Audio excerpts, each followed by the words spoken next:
तो hello guys, आज हम हमारा देखने वाले हैं रूल नंबर 5। जैसे कि मैंने पिछले वीडियो में बोला था, रूल नंबर 5 बाकी रूल से काफ़ी डिफरेंट है और थोड़ा सा कॉम्प्लिकेटेड है, थोड़ा सा दिक्कत देने वाला है। तो इस वजह से रूल नंबर 5 को आप आसानी से सॉल्व कर सके, इसलिए मैंने कुछ स्टेप्स बनाई है, उसमें कुछ शॉर्टकट्स है वो भी इस्तेमाल किए हैं ताकि प्रॉब्लम्स को काफ़ी आसानी से सॉल्व किया जाए। नहीं तो ये प्रॉब्लम काफ़ी बड़ा हो सकता था, पर मैंने इसे थोड़ा बहुत छोटा करने की कोशिश की है, आसान करने की कोशिश की। आई होप कि आपको ये सब कुछ समझ में आए। तो हम हमारे रूल नंबर 5 से स्टार्ट कर देते। तो देखो, इससे पहले कि जो भी चारों रूल देखे वो उसमें से कुछ स्टेप सिमिलर हैं, पर जो भी बीच में हम हमारा इंटीग्रेटिंग फैक्टर को फाइंड आउट करते थे, सब करते थे, वो सारे स्टेप्स अलग है। हमारे फाइनल सॉल्यूशन को निकालना हमें बाकी 4 रूल में भी जितना आसान था इतना इसमें नहीं है। हमारा न्यू डिफरेंशियल इक्वेशन हमें इंटीग्रेटिंग फैक्टर मिलने के बाद हम जब इक्वेशन नंबर 1 को M D X plus N D Y को मल्टीप्लाई करते थे तभी हमें क्या मिल जाता था, हमारा न्यू डिफरेंशियल इक्वेशन मिल जाता था। पर यहाँ पे न्यू डिफरेंशियल इक्वेशन को मिलाने के लिए, उसे लाने के लिए बहुत सारे पापड़ बेलने पड़ते हैं, बहुत सारा स्टफ है यहाँ पे जो हमें निकालना पड़ता है यहाँ से। ओके, बहुत सारी वैल्यूज़ निकालनी पड़ती है, आपको पता चल ही जाएगा। जैसे जैसे आप प्रॉब्लम में आगे बढ़ते जाइए आपको पता चल जाएगा। तो आप क्या कीजिए, मैंने जो आपको प्रॉब्लम दिया है अभी और जो भी मैंने प्रॉब्लम लिया है, मैं हमेशा कोशिश करती हूँ कि मैं हार्ड प्रॉब्लम लूँ ताकि आप जब भी प्रॉब्लम को सॉल्व करें तो आपको बाकी के प्रॉब्लम सारे के सारे आसान लगे। आपके एग्ज़ाम में इतने डिफ़िकल्ट प्रॉब्लम नहीं आने वाले, आपके एग्ज़ाम में डेफिनेटली काफ़ी सिंपल इजी प्रॉब्लम आने वाले हैं। जैसे कि आपने M1 में भी देखा था, आपकी किताब में बहुत सारे डिफ़िकल्ट प्रॉब्लम थे, पर आपको जो पेपर था M1 का, मैंने भी देखा था, काफ़ी इजी था। मेरे हिसाब से बहुत सारे लोग M1 में काफ़ी आसानी से पास हो गए होंगे। हमेशा यूनिवर्सिटी कोशिश करती है कि आपको पास करने में आसानी हो। कोविड की वजह से काफ़ी स्ट्रेस है, आपको भी ऑनलाइन पढ़ने में काफ़ी दिक्कत आती है, मैं भी देखती हूँ। और इंटरनेट का इशू, बहुत सारे बाकी के इश्यूज भी होते हैं। इस वजह से आप क्या कीजिए, जो भी आपको प्रॉब्लम दिया है वही प्रॉब्लम आप 2-3 बार सॉल्व करें, या फिर 2-4 प्रॉब्लम ही आप उस प्रकार के प्रैक्टिस कर ले तो वो आपके लिए आसान हो जाएगा। ऑनलाइन के लिए इतना काफ़ी है। अगर आपको एक पॉइंट है उसके रिलेटेड आप अगर 2-3 प्रॉब्लम भी सॉल्व कर ले, उसकी ही प्रैक्टिस करें बार बार, तो भी आपके लिए वो प्रॉब्लम एग्ज़ाम में आए तो आपको सॉल्व करना काफ़ी आसान होगा। तो देखो यहाँ पे क्या है, आप अगर हार्ड चीज़ें पहले करें तो आपको कोई भी सिंपल चीज़ दी जाए आप वो आसानी से कर सकते हैं। आपको अगर ऑनलाइन में एकदम छोटा सा क्वेश्चन आया इसी रूल पे तो भी आप इसे इतनी आसानी से सॉल्व कर पाएंगे। तो इस प्रॉब्लम को हम देख लेते हैं, रूल को देख लेते हैं, आपको पता ही चल जाएगा कि ये थोड़ा बहुत ट्रिकी रूल है। तो देखो हमारा क्या होता है, सबसे पहले सब जो भी हमें दिया जाता है वो होता है हमारा M D X plus N D Y equals to 0। इसे फॉर्म में हमें गिवन दिया जाता है, पर उस गिवन को हम अलग फॉर्म में भी लिख सकते हैं। तो देखो नीचे जो बड़ा सा इक्वेशन आपको दिख रहा है उस फॉर्म में हमें हमारे M D X plus N D Y equals to 0 को लाना पड़ता है। यहाँ पे जो भी नई चीज़ें दिख रही है आपको, A B, M N, R S, P Q, इन सब के वैल्यूज़ को फाइंड आउट करना पड़ता है। इवन हमारा जो इंटीग्रेटिंग फैक्टर होता है वो ऑलरेडी हमें दिया होता है, जो होता है I F is equals to X S to H और into Y raise to K. तो देखो यहाँ पे भी हमें एच और के की भी वैल्यू हमें फाइंड आउट करनी पड़ती है। टोटल हम कितनी वैल्यूज़ को फाइंड आउट करते हैं, 10 वैल्यूज़ को फाइंड आउट करते हैं, जो है A B, M N, R S, P Q और एच के। इतनी वैल्यूज़ को हम फाइंड आउट करते हैं और बाकी के स्टेप्स भी करते हैं, एग्जैक्टनेस को चेक करते हैं। देखो यहाँ पे आपको हमेशा एक चीज़ याद रखनी है, जो बड़ी इक्वेशन है उसमें उसे गौर से देखिए, आपको पता चल जाएगा एक्स एस टू ए और वाई रेस टू बी है यहाँ पे। उससे मल्टीप्लिकेशन में जो भी अंदर टर्म है उसमें क्या आ रहा है, यम और यन आ रहा है। ए और बी के साथ क्या आ रहा है, यम और यन आ रहा है, और आर और यस के साथ क्या आ रहा है, पी और क्यू आ रहा है। ये चीज़ को आप आगे भी याद रखें, हमें ये प्रॉब्लम में काफ़ी काम में आएगी। ओके, ए बी के साथ क्या है, यम और यन है उस टर्म में, और आर और यस के साथ क्या है, पी और क्यू है। ओके, दोनों टर्म को हमने समझ लिया है। उसके बाद एच और के की वैल्यू भी हमें फाइंड आउट करनी पड़ेंगी, और आई एफ हमें गिवन दिया ही है X S to H Y raise to K. तो इसके बाद इसके प्रॉब्लम सॉल्व करने की स्टेप्स देख लेते हैं। जब हम सॉल्व करेंगे, जो भी स्टेप्स से मैं इसे सॉल्व कर रही हूँ उन्हीं स्टेप्स को आपको फॉलो करना है। मैंने इसमें एक शॉर्टकट का भी यूज़ किया है, वही शॉर्टकट का यूज़ करना है। इसकी जो भी दूसरी मेथड है उसको, अगर आपको किताब में वैसी दूसरी मेथड दी है तो आपको उसे यूज़ नहीं करना है। ये बात को आपको सबसे पहले समझना है। जब भी आप मेरा वीडियो देखेंगे आपके पास दो चॉइस होगी, एक तो आपको बुक में जो मेथड दी है उसे फॉलो करना है, या फिर मैंने जो मेथड बताई है उसे फॉलो करना। आपकी चॉइस है, आप कोई भी मेथड को फॉलो कर सकते हैं। अगर आप मेरी मेथड को फॉलो कर रहे हैं तो आप बुक की मेथड को रेफर ना करें। मेरी मेथड बुक के कुछ सिमिलर ही है, मैं कुछ डिफरेंट इन्वेंट करके आपको नहीं पढ़ा रही। मैं उसमें क्या ला रही हूँ, मैं सिर्फ उसमें सिंप्लिसिटी लाने की कोशिश कर। यहाँ पे क्या है, हमारा पहला जो भी फर्स्ट स्टेप होता है M D X plus N D Y equals to 0, वो मैंने लिख लिया है, उसे इक्वेशन 1 भी कंसिडर किया। नेक्स्ट स्टेप में सेम हम एग्जैक्टनेस को चेक करेंगे। उसके बाद अगर एग्जैक्ट नहीं आया तो आगे की स्टेप करें। ज़्यादातर एग्जैक्ट नहीं आता है रूल 5 के लिए, जो प्रॉब्लम हमें दिए जाते हैं वो, तो हम आगे का रूल जो भी है अप्लाई करेंगे। ठीक है, आगे का अप्लाई कर दिया, M D X plus N D Y equals to 0। तो इसे हमें क्या बोला गया था, रूल 5 में क्या बोला गया था, इसे अलग फॉर्म में भी लिखा जा सकता है। जो भी अलग फॉर्मूला वहाँ पे दिया था वही फॉर्मूला मैंने यहाँ पे लिखा है, और उससे हम क्या करेंगे, ये जो भी सारी वैल्यूज़ हमें लग रही है वो सारी की सारी वैल्यूज़ निकालेंगे। उन्होंने हमें ऑलरेडी इंटीग्रेटिंग फैक्टर दिया है, हम क्या करेंगे, उस इंटीग्रेटिंग फैक्टर से हमारे इक्वेशन 1 को मल्टीप्लाई कर देंगे और वैसी इक्वेशन लाके लिख के रख देंगे। उसके बाद क्या करेंगे, हम जो हमारी 6 स्टेप है उसमें 2 तरीके हैं। पहला तरीका है एग्जैक्टनेस को चेक करो, उसके बाद उसकी एग्जैक्टनेस के लिए सारी वैल्यूज़ को डालो, बहुत सारा खिचड़ी करो, और उसके बाद क्या करो, एच और के की वैल्यू फाइंड आउट करो। और हमारे पास दूसरा मेथड है यूज शॉर्टकट, तो हम क्या करेंगे, शॉर्टकट का ही इस्तेमाल करें। मतलब ये जो खिचड़ी वाला है उसे यूज़ नहीं करेंगे, जो दूसरा है आसान रोड है उस पर हम चलेंगे। ओके, उसके बाद क्या करेंगे, उससे हमें क्या मिल जाएगा, हमारी एच और के की वैल्यू मिल जाएंगी, और उससे हमें क्या मिलेगा, हमारा इंटीग्रेटिंग फैक्टर मिलेगा। और इंटीग्रेटिंग फैक्टर को हम क्या करेंगे, उसकी वैल्यू इक्वेशन 2 में डाल देंगे, और उससे हमें क्या मिलेगा, हमारा न्यू डिफरेंशियल इक्वेशन मिलेगा। उस न्यू डिफरेंशियल इक्वेशन से हम फाइनल सॉल्यूशन को निकालेंगे। देखो कितनी सारी स्टेप हो गई एक फाइनल सॉल्यूशन निकालने के लिए, और एक डिफरेंशियल इक्वेशन को, नई डिफरेंशियल इक्वेशन को निकालने के लिए। तो देखो इसे हम बहुत आसानी से आगे सॉल्व करने वाले हैं। बस इसमें क्या है, ये प्रॉब्लम थोड़ा सा बहुत लेंदी हो जाता है थोड़ा बहुत, और इसमें क्या है, लास्ट की जो स्टेप 2 बोली है वो वैसे ही है, मैंने वो फास्ट में आपको बता दी। तो हम क्या करेंगे, डायरेक्टली प्रॉब्लम पे आ जाते हैं और प्रॉब्लम से ही देखते हैं कि ये स्टेप्स इस पर कैसे अप्लाई होती है और कैसे प्रॉब्लम को सॉल्व किया जा सकता है। तो यहाँ पे क्या बोला गया है, solve Y cube minus 2x square Y into D X plus 2x Y square minus X cube into D Y equals to 0। ये हमें क्वेश्चन दिया है। देखो इसे हम क्या करेंगे, M D X plus N D Y के फॉर्म में लिख लेंगे। ये already M D X plus N D Y equals to 0 के फॉर्म में ही है, तो हम क्या करेंगे, डायरेक्टली एम और एन को फाइंड आउट करेंगे, और जो भी गिवन दिया है उसे इक्वेशन 1 कंसिडर। इसके बाद हम क्या करेंगे, एग्जैक्टनेस को चेक करेंगे।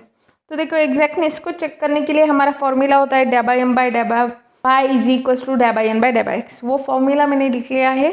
तो एम को और एन का वैल्यू ले लेंगे और विथ रिस्पेक्ट टू वाई और with respect to X partially differentiate करेंगे।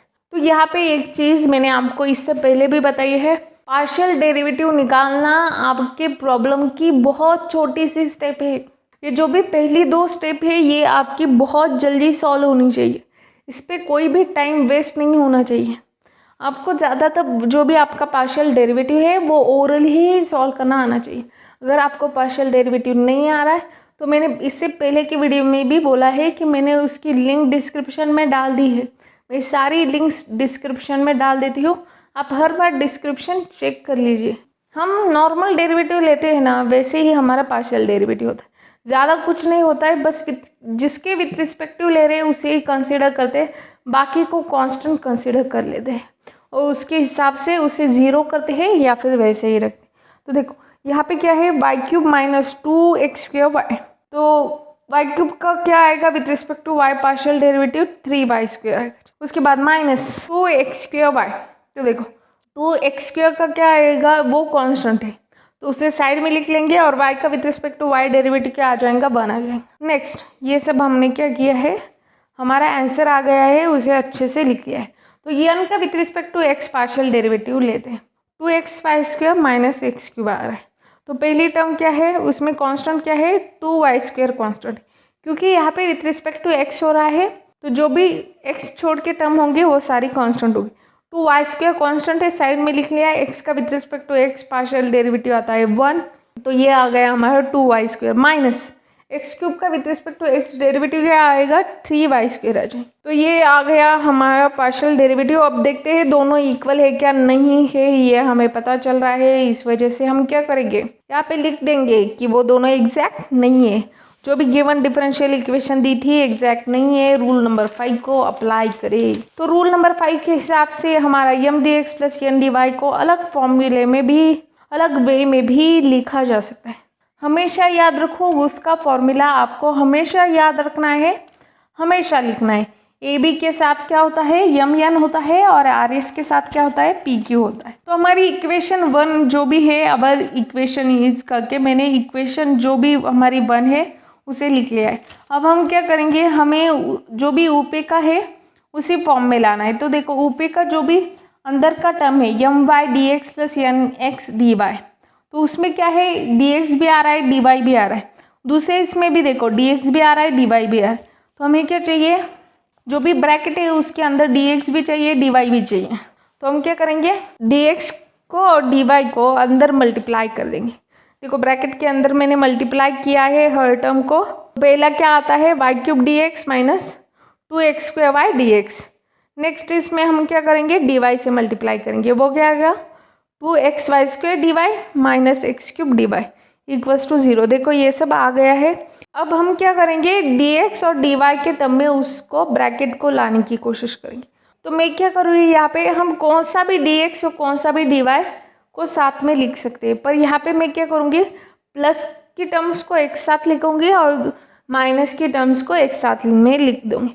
ऐसा करने के पीछे मेरा रीज़न क्या है, तो ये देखने में भी अच्छा लगता है और सॉल्व करने में भी दिक्कत नहीं आएगी। हमें पता होगा कि हमारे यम एन पॉजिटिव है और पी क्यू निगेटिव है।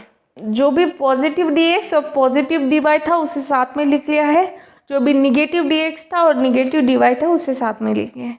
ओके, और उसमें मैंने क्या किया है, यहाँ पे खास बात क्या है, अब हम क्या करेंगे, कुछ टर्म्स को कॉमन निकालेंगे। देखो मैं यहाँ पे कॉमन क्या निकाल रही हूँ, पहले इसमें y² कॉमन निकल सकता है, उसे y² कॉमन निकाल लिया, और दूसरी टर्म से x² कॉमन निकल सकता था तो x² को कॉमन निकाल दिया, और इसे हम कंपेयर करेंगे हमारी इक्वेशन से।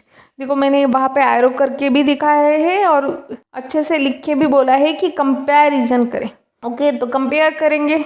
पहला क्या है, x⁴a y⁴b चाहिए। तो यहाँ पे क्या है, x⁴a की टर्म नहीं है पहले इसमें, तो इसका मतलब क्या हुआ, a की वैल्यू क्या हो गई, 0 हो गई।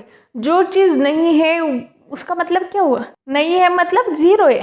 y⁴b की जैसी टर्म चाहिए। देखो y⁴b, y की टर्म है क्या यहाँ पे है, तो y की जो भी पावर होगी उसे क्या कंसिडर करेंगे, b। तो y की पावर कितनी है हमारे पहले इसमें 2 है, तो हमने कंसिडर किया b = 2। नेक्स्ट ब्रैकेट के अंदर चले जाएंगे, तो देखो y के साथ जो भी है नंबर है उसे हम क्या कंसिडर करते हैं, यम है। तो यहाँ पे y के साथ कोई नंबर दिख नहीं रहा है, मतलब 1 कंसिडर करेंगे। ओके, कुछ नहीं है मतलब 1 है। ओके, 1 मल्टीप्लाई बाय समथिंग वही रहता है, तो यहाँ पे यम की वैल्यू क्या आ गई, 1 आ गई। नेक्स्ट टर्म में क्या है, प्लस एन एक्स है, तो x के साथ जो भी नंबर होगा उसे हम क्या कंसिडर करेंगे, n कंसिडर। तो यहाँ पे क्या है, x के साथ 2 है, तो उसे हम क्या कंसिडर करेंगे, n की वैल्यू को 2 कंसिडर करेंगे। नेक्स्ट क्या है, x⁻r। तो देखो x की पावर में जो भी टर्म होंगे उसे क्या कंसिडर करेंगे, r। तो देखो x की पावर में टर्म क्या है, 2 है, उसे क्या कंसिडर किया, r कंसिडर किया। r की वैल्यू आ गई 2, और वहाँ पे क्या चाहिए, y⁻s। तो देखो इसके मल्टीप्लाई में कोई y है क्या, नहीं। x² करके x² के साथ कोई y है क्या, नहीं है।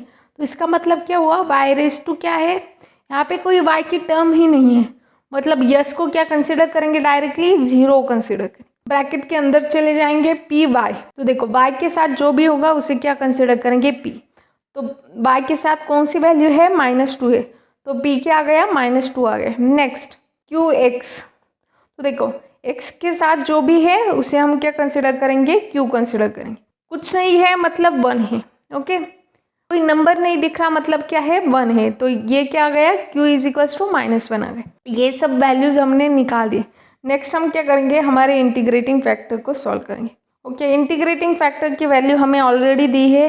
हम क्या करेंगे, इसकी h और k की वैल्यू निकालेंगे, उससे हमारा इंटीग्रेटिंग फैक्टर आएगा और उस इंटीग्रेटिंग फैक्टर को हम क्या करेंगे, इक्वेशन 1 से मल्टीप्लाई कर देंगे। तो देखो सबसे पहले हम क्या करेंगे, हमारे इंटीग्रेटिंग फैक्टर को मल्टीप्लाई करेंगे इक्वेशन 1 से। तो देखो m और n की वैल्यू होती है m dx plus n dy के फॉर्म में होता है हमारा इक्वेशन 1। तो वो भी जो भी गिवन था वो मैंने लिख लिया है और वहाँ पे if से मल्टीप्लाई कर दिया। if क्या है, x⁻h y⁻k, वो भी मैंने क्या किया है, वहाँ पे उसकी वैल्यू लिख ली। नेक्स्ट 6 स्टेप में हम क्या करेंगे, शॉर्टकट का इस्तेमाल करें। तो देखिए यहाँ पे शॉर्टकट के 2 फॉर्मूले हैं, इन दोनों फॉर्मूले को आपको याद रखना ही पड़ेगा। फॉर्मूला क्या है, NH - MK is equals to M - N plus MB - NA। देखो मैंने क्या कहा था, M और N के साथ क्या होता है, AB होता है। तो देखो जो भी M और N का फॉर्मूला है उसके अंदर क्या आएगा, AB आएगा, हमेशा याद रखो। नेक्स्ट फॉर्मूला क्या है, QH - PK equals to P - Q plus PS - QR। तो देखो मैंने स्टार्टिंग में ही बोला था PQ के साथ क्या होता है, SR होता है, राइट। तो उसके फॉर्मूले में हमेशा SR आएगा। तो पहला फॉर्मूला अप्लाई करते हैं, उसमें जो भी वैल्यूज़ हमें पता है, देखो H और K की वैल्यू तो नहीं पता है, बाकी सारी वैल्यूज़ पता है। तो सारी वैल्यूज़ को वहाँ पे पुट कर देंगे। तो मैंने सारी वैल्यूज़ को पुट कर दी और यहाँ पे इक्वेशन क्या आया, 2h - k is equals to -1 plus 2। तो देखो ये क्या हो जाएगा, 2 में से 1 गया, कितना बचा, 1 बचा। तो ये आ गया हमारा नया equation, 2h - k is equals to 1। तो यहाँ पे कुछ नहीं किया है, सारी वैल्यूज़ को सिर्फ पुट किया है। इसे इक्वेशन A कंसिडर करेंगे। हमारे जो भी दूसरा इक्वेशन है उसे लिख लिया है, उसमें जो भी वैल्यूज़ हमें लग रही थी, देखो P है, Q है, R है और S है, वो सारी वैल्यूज़ को हम पुट कर देंगे। नॉमिनल जो हमारा प्लस माइनस होता है वैसा सब कुछ करेंगे, मल्टीप्लिकेशन वगैरह, और हमारा इक्वेशन B आ गया। तो देखो अच्छे से देखो A और B इक्वेशंस को, और हमें क्या निकालना है, इससे H और K की वैल्यूज़ को निकालना है। तो मैं क्या करूँगी, जो भी हमारी इक्वेशन B है उससे क्या करूँगी, 2 को मल्टीप्लाई कर दूँगी, ताकि A और B की जब भी मैं एडिशन करूँ H कैंसिल हो जाएगा और जिससे मुझे K की वैल्यू मिल सकती है। ये सब तो देखो हमें 7th और 8th स्टैंडर्ड में ही हुआ था। 2 इक्वेशन दी है, उससे हमें क्या निकालना है, 2 वैल्यूज़ को निकालना है। तो वैसे ही सेम स्टेप हम करेंगे। देखो 2 इक्वेशन दी है, दोनों इक्वेशन लिख ली है, और जो भी हमारा B है उसे हम क्या कर रहे हैं, 2 को मल्टीप्लाई कर रहे हैं। देखो साइड में मैंने क्या किया है, जो भी B है उससे 2 को मल्टीप्लाई किया है और इक्वेशन ला दिए। Okay, next then add A और B। जो भी नया B आ रहा है हमारा, जिससे हमने 2 को मल्टीप्लाई किया था, वो नया B को हम कंसिडर करेंगे। यहाँ पे देखो A लिख लिया है, उसके बाद मैंने नया जो भी B आया 2 को मल्टीप्लाई करने के बाद उसे लिख लिया। यहाँ पे देखो 2h - 2h, मतलब अगर हम 2 - 2 करें तो वो कैसे आता है, 0 आता है। तो यहाँ पे भी सेम टर्म में से सेम टर्म माइनस हो रही है, ये 0 आ जाएगा। और यहाँ पे क्या है, नेक्स्ट -k 4k, तो मतलब क्या हुआ, 4 में से 1 गया, कितना बचा, 3 बचा, तो ये आ जाएगा 3k। नेक्स्ट 1 और 2 इन दोनों की क्या होगी, एडिशन होगी, तो ये क्या आ जाएगा, 3 आ जाएगा, राइट। तो ये देखो यहाँ पे हमने क्या की है, सारे टर्म्स की एडिशन करने की कोशिश की। ओके, तो यहाँ पे हमें इससे क्या मिल रहा है, 3k इज इक्वल्स टू 3 मिल रहा है। तो k की वैल्यू क्या आ गई, 1 आ गई। 3 डिवाइडेड बाई 3 क्या होगा, 1 हो जाएगा। तो k की 1 वैल्यू आ गई है। तो हम क्या करेंगे, नेक्स्ट स्टेप में h की वैल्यू को फाइंड आउट करने की कोशिश। नेक्स्ट स्टेप में मैंने क्या किया है, जो भी k की वैल्यू आई है उसे इक्वेशन b में डाल दिया है। तो देखो इक्वेशन b क्या थी हमारी, -h plus 2k is equals to 1। उसमें मैंने क्या किया, 1 की वैल्यू डाल दी और h की वैल्यू आ गई है 1। ये सिंपल स्टेप हम 7th 8th स्टैंडर्ड में करते थे, वही सब हमने किया है। जो भी h और k की वैल्यू आई है वो क्या करेंगे, IF के फॉर्मूले में सबसे पहले पुट करेंगे, आई एफ की वैल्यू निकालेंगे। आई एफ का फॉर्मूला क्या होता है, x⁻h y⁻k। तो दोनों की वैल्यू क्या है, 1 1 है। तो ये क्या आ गया, आई एफ एक्स वाई आ गया। ओके, तो हमारा आई एफ हमें अभी मिला है। देखो आई एफ का उन्होंने टेम्पररी फॉर्मूला दिया था, उसको यूज करके हमें हमारा आई एफ लाना था। तो हमने आई एफ अभी लाया है इतनी सारी स्टेप्स करने के बाद। तो देखो आई एफ आ गया है हमारा, I F is equals to X Y. इसकी वैल्यू क्या करेंगे, इक्वेशन 2 में पुट कर देंगे। देखो इक्वेशन 2 क्या था हमारा M D X plus N D Y के फॉर्म में जो भी इक्वेशन होता है उससे हम क्या करते हैं, हमारा आई एफ को मल्टीप्लाई करते हैं। वैसे ही यहाँ पे हमने किया है आई एफ को मल्टीप्लाई। ओके, आई एफ को हर टर्म को कैसे हमने इससे पहले मल्टीप्लाई किया था वैसे ही करेंगे। ओके, तो X Y into Y cube क्या आ गया, एक्स वाई रेस टू 4। वैसे ही सारे आगे का भी हमने मल्टीप्लिकेशन कर ली। तो ये हमें क्या मिला, ये हमारी न्यू डिफरेंशियल इक्वेशन हमें मिल गई। तो ये क्या होती है, एग्जैक्ट होती है। मैंने जैसे कि जो भी पीछे की वीडियोस थे उसमें मैंने ये सब एक्सप्लेन किया है, ये एग्जैक्ट कैसे होता है। तो देखो यहाँ पे देखो हम क्या करेंगे, इस नई डिफरेंशियल इक्वेशन से यम और यन को लिख लेंगे। dx के साथ जो भी टर्म होती है उसे यम कंसिडर करते हैं, dy के साथ जो भी टर्म होती है उसे यन कंसिडर करते हैं। फाइनली हम हमारा फाइनल सॉल्यूशन निकालने वाले हैं। तो हम क्या करेंगे, हमारा जो भी फाइनल सॉल्यूशन का फॉर्मूला होता है उसे सबसे पहले लिख लेते, उसमें यम और यन की वैल्यू हम पुट करेंगे। तो देखो यम तो वैसे ही आएगा, वहाँ पे क्या बोला है, सिर्फ y कांस्टेंट चाहिए। नेक्स्ट यन जब निकालते हैं यन का इंटीग्रेशन, तब वहाँ पे एक कंडीशन बोली गई है, जो भी यन की टर्म होगी जो फ्री फ्रॉम x होगी उसी टर्म का आप इंटीग्रेशन निकाल सकते हैं, नहीं तो आप इसका इंटीग्रेशन नहीं निकालें। हमारा यन क्या है, 2x² y³ minus x⁴ y। तो इसमें ऐसी कोई टर्म है क्या जिसमें x नहीं है, दोनों देखो दोनों इसमें क्या है, x है। तो यहाँ पे क्या आ जाएगा, 0 आ जाएगा। इससे हमारा क्या हो गया, इंटीग्रेशन आसान हो गया। नेक्स्ट क्या आ गया, इज इक्वल्स टू सी आ गया। तो सी की वैल्यू फाइंड आउट करते हैं, जो भी कांस्टेंट है उसे बाहर निकालते हैं। देखो विथ रिस्पेक्ट टू dx ही हो रहा है यहाँ पे, तो dx छोड़ के जो भी टर्म है उसे कांस्टेंट के बाहर निकालें। पहले इसमें क्या था, x y⁴ था, तो y⁴ कांस्टेंट था, बाहर निकाल दिया। नेक्स्ट इसमें 2y² कांस्टेंट था, उसे बाहर निकालें। विथ रिस्पेक्ट टू x हो रहा है तो x के टर्म ही अंदर रहेंगे। तो देखो x का with respect to dx integration क्या आएगा, x² डिवाइडेड बाई 2 आएगा। x³ का इंटीग्रेशन क्या आएगा, x⁴ डिवाइडेड बाई 4 आएगा।